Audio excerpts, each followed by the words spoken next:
Ahoj! Vítám vás u druhého dílu ze série Nejvýhodnější sestavy. Dneska si ukážeme počítač za 20 000 korun.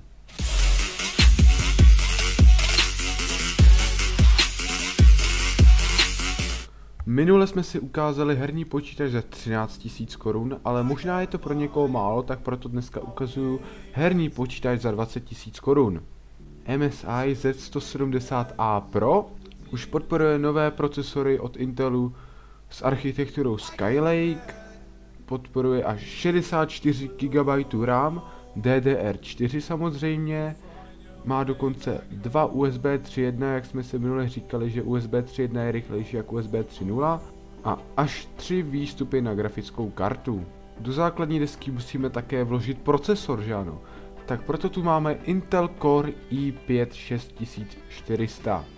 Jaký je rozdíl mezi Intel Corem i5 6400 a 6500? Je jedině v jejich frekvenci a v ceně. Frekvenci a v ceně. Tento je o nějakých 600 korun levnější a rozdíl není vůbec znát. Vložíme sem i 8 GB RAM, DDR4 samozřejmě, od značky Kingston HyperX, dostatečné, rychlé, pěkné ramky na hraní her. O grafický výkon se nám bude starat MSI GTX 960 4 GB. Jedná se o herní grafickou kartu s čipem GTX 960, jak už z názvu vyplývá.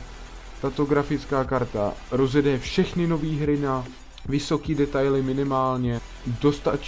Bude stačit minimálně 3 roky dopředu. U ideální koupě nejlepší poměr cena výkon. Na rychlý běh systému tady máme Kingston SSD, který má velikost 120 GB, má rychlost stejně až 450 MB za sekundu, to samé je o zápisu.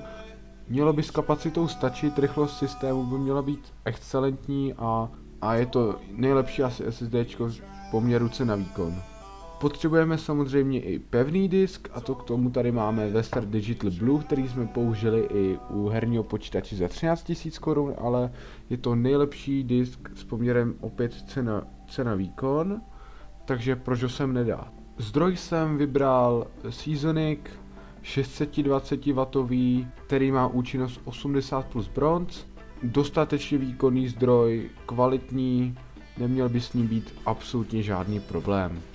A celé to vleze do krásné bílé skříně od Zalmanu Z3 Plus, která je dostatečně velká, má super řešený vedení kabelu i prachový filtr, je lehoučká, krásně svítí, má spoustu větráčků, ideální volba.